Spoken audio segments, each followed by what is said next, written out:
Hello everyone, welcome back to Intuitive Conversations with Tamara and Chantel. I'm Chantel Neufeld. I'm Tamara Franz. And I'm excited about the book that we are going through. Yeah, so in our last episode we were talking about what can we replace our fear with, and we talked about things like curiosity and creativity, and then it just so happened that you had recently picked up Big Magic, right, in a bookstore somewhere. And you already had it. Yeah, and I just spent the last year going through this with my wonderful women's book group. And so, yeah, this is just so appropriate for this time in our human journey, I think, because we are called to create something new. We have a paradigm that is dissolving. There are people that are trying desperately to hold on to it, but it is dying a very inelegant and protracted, undignified death. But the fear for people is what comes in its place, right? Because we're used to all of these systems. We're used to the form of politics that has been governing our world for so long. But this is the book for our times, I think, for us to really step into our mandate as creative beings. Like, this is the divine spark that we have the ability to create consciously. And so Elizabeth Gilbert's book, Big Magic, is all about living the creative life, which is, for us, the pivot away from fear. 100%. Yeah. So we were just talking over coffee the other day about the first section of this book, which is all about courage. We welcome you guys to find the book, read along, or, there's a free Amazon preview or whatever. So what stood out to me about the first section about courage was just this idea of welcoming, like having a welcoming speech for fear. Like, like, I see you there, but you're not going to be driving the bus. Like, you can have a back seat. I welcome you. I know you're there. It's not like I'm going to go through life without you, but you're not going to make the decisions. Yeah. She has a really wise observation in here where she says, the more we try to kill our fear, we inadvertently end up murdering our creativity, because we try to kill fear by living safely. Right? We stay in the safety zone. We make everything secure. We exercise a lot of control. And then we create an environment where creativity can't survive. So we both really loved this quote early on from Walt Whitman, who is one of my absolute favorite poets. We must risk delight. We must have the stubbornness to accept our gladness in the ruthless furnace of this world. Isn't that amazing language? Like, if our world isn't a ruthless furnace right now, I don't know. I don't want to see what that would. I mean, we've been there before, right? We've been in the ruthless furnace before, and we are in a time where we could easily go into a lot of fear about what's happening, but we have the chance to create something new. When I was a kid, I was called rebellious, and I'm going to embrace that right now. Yeah, you. Because, like, delight and joy is the most rebellious force on the planet. It's true. Even, like, in the Holocaust, when they were, in the concentration camps, they said that was how they, maintained their power, was by joy, by laughter, by, That makes me think of that movie, La Vita è Bella, Life is Beautiful, with... I haven't seen it, but I'm curious. Okay, so it is a Holocaust movie. Okay. Roberto Benigni is the director and the main actor, and he is captured along with his son and taken to a concentration camp. But he has such an ability to create worlds with his humor that he turns everything, because his son can't speak the language. They're from Italy, and so the Nazis, his son can't speak the language, and he interprets everything in a completely different way. And so the guard comes in and yells at them, and then he says, he tells us we're going to play a game. And it's, whoever can stay hidden the longest or whatever gets the prize. And Well, how He creative. completely reframes the entire experience for his son, and because of that, the son survives and is reunited with the mother at the end of the film. Sorry, spoilers, but but the power of creativity to reframe reality. Yeah. Now I'm just thinking through like all of those like stories of how people can. Okay, so Esther Perel, my my new mentor, her parents were in the Holocaust, in the concentration camps. They were the only members of their family that survived.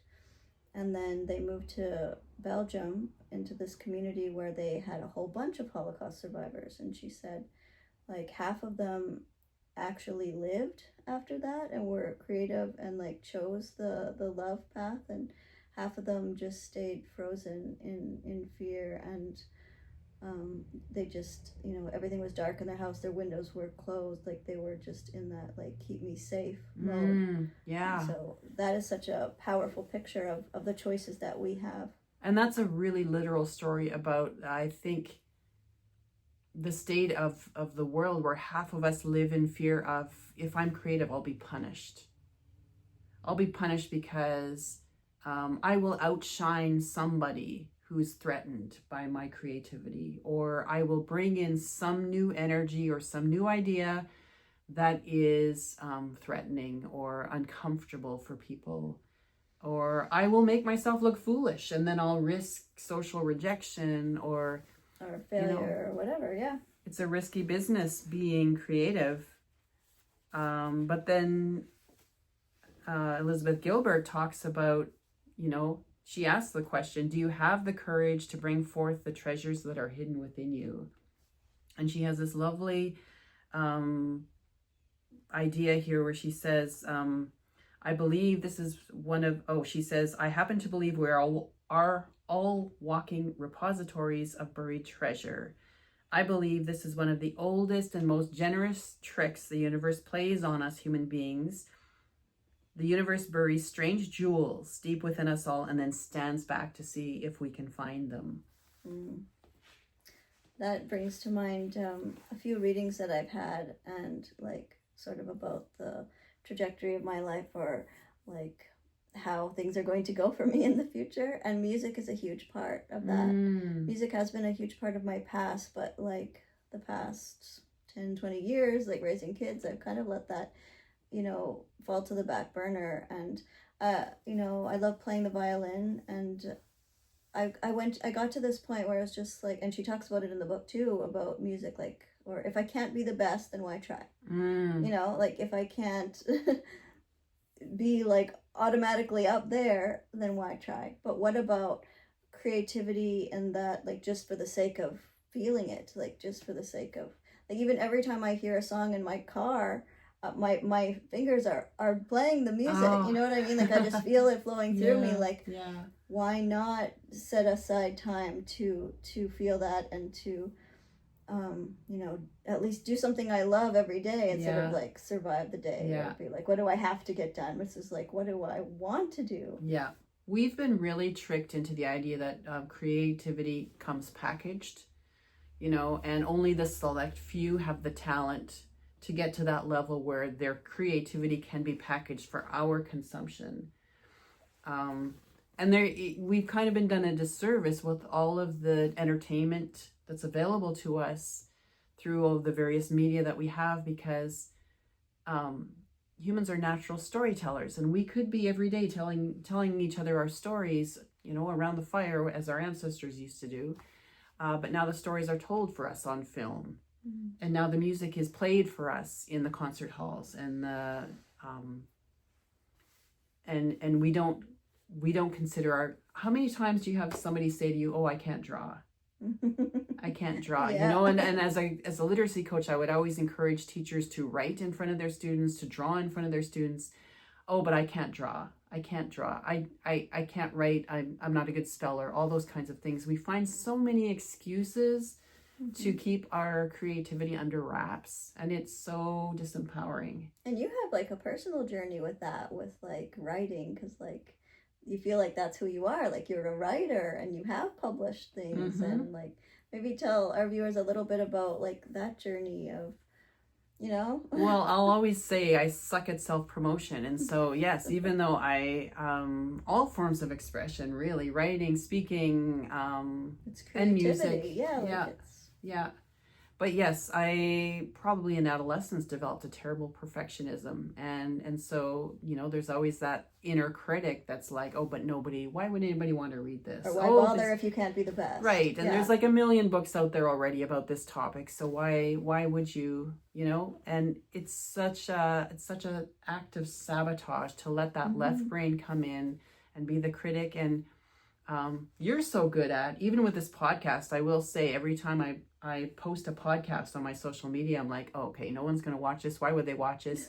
I'm embarrassing myself on video for everyone, typical left brain. And then you'll say, who cares if no one watches this? It's our self-expression. Yeah, exactly. Right. And as a kid, we both talk about, the tape recorder and how hours and hours of just doing interviews with friends or radio shows or there's a need for self-expression. And when that, like Carl Jung found, when we're not creatively expressing, it goes inward and becomes neurosis and depression eventually, especially for women, I think. Yeah, because they have so much to give, so much wisdom. I had it framed once where like we're always having so much input, like if we're listening to podcasts, reading books, all this stuff, our whole life is also a story, but then we put it through our lenses and our interpretation, and then we can like literally interpret it for our circle who wouldn't have otherwise read those books or listened to those podcasts or had those life experiences. And so, I mean, I feel like it's a huge trick to think like, oh, that book's already been written. No, it hasn't. Yeah. And no one has our filter. How many times do we come together and to talk about a book we've both read, and then you've taken completely different things from it, and it triggers different stories for you, and we have wonderful conversations because, we're letting the creative thinking just go where it will. Yeah, and some of my favorite podcast episodes have been where we hadn't planned that much. Like we hadn't really talked about it. We hadn't really, like all we did was set an intention. It was basically like set a container and then we can, play in that container. Yeah. It's almost like the masculine feminine energy. Like the masculine energy is very like container like in structure and logic, right? And then the feminine is very playful, creative, like just flowy and like what if this, what if that, like how fun. I think that's one reason why we get talked or trained out of our creativity from a young age, like starting from about adolescence, is because creativity is and should feel like play. And then there's a mindset in our patriarchal paradigm that is like, adults don't play, the play you've grown out of that, you shouldn't. And there's still the guilt, if now that I'm retired, if I spend a day writing a blog or doing something, spending a morning working with my tarot cards, which feels like play to me, there's this guilt of I should be accounting for my time. I should be like doing something useful. I should be and there's so much should around, and I think there's not a lot of, when we put shoulds around creativity, we kill it. So we can't really, if we want to practice creativity, we have to put the shoulds out the door, and that's kind of terrifying for the ego. Yeah, for sure. But I love what she says about a creative life is an amplified life. It's a bigger life, a happier life, an expanded life, and a hell of a lot more interesting life. So like we talked about flatlining in our last episode, and so many people want to stay small because that's safe. And being creative is a risk, but it's an expansion. Every time you take a risk, you get to expand yourself a little more.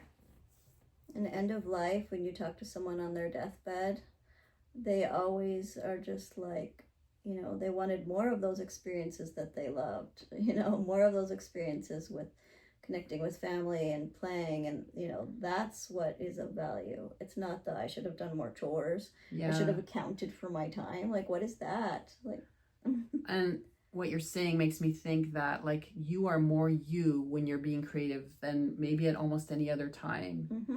And what is the legacy you want to leave the world and leave your children and grandchildren? It's that they saw the authentic you, connected with the authentic you, that you gave your heart. Yeah. And that's all about living creatively. And I love the authentic thing too, like where your kids know that you did try to have the best life that you wanted to, and you didn't just self-sabotage and sacrifice for everyone else and not live your own life. Like, I think every time you commit a creative act, you are blazing a trail for other people. And what an example to set for your children and grandchildren, that you have the courage to risk and get out there and try something that's scary.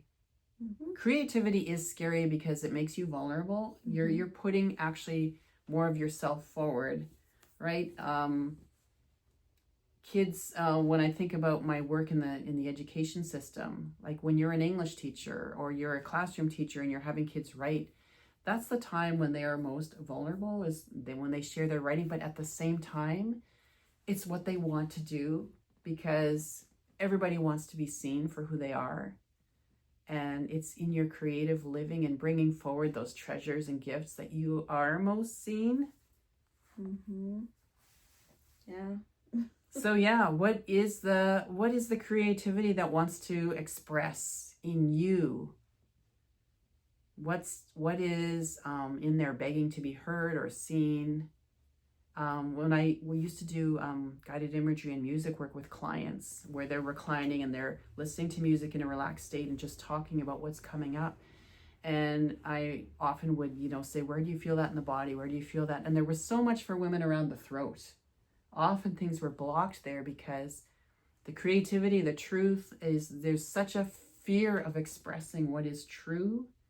And when you live in a system that is not acknowledging the power of women and girls, and there is so much suppression that happens. I lost my singing voice at 18.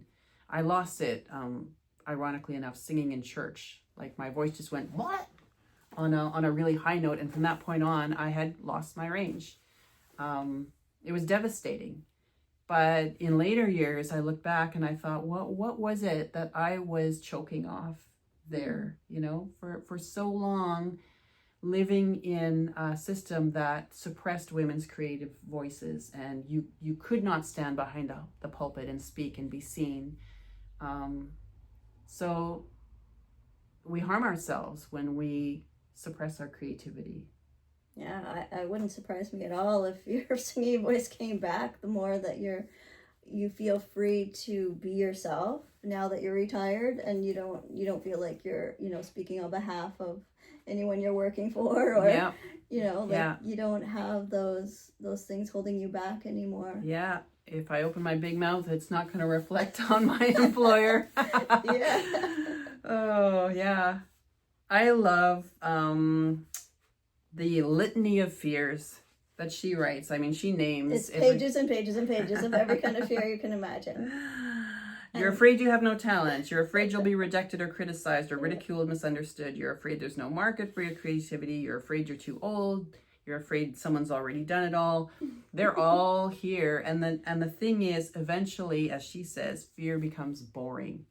It's the same old, right? We keep ourselves safe by sitting in the same pew in church every Sunday, or having our same routine. I'm going to go shop for my groceries on this day, and I'm going to do this on that day, and I'm having my coffee at this time of the day.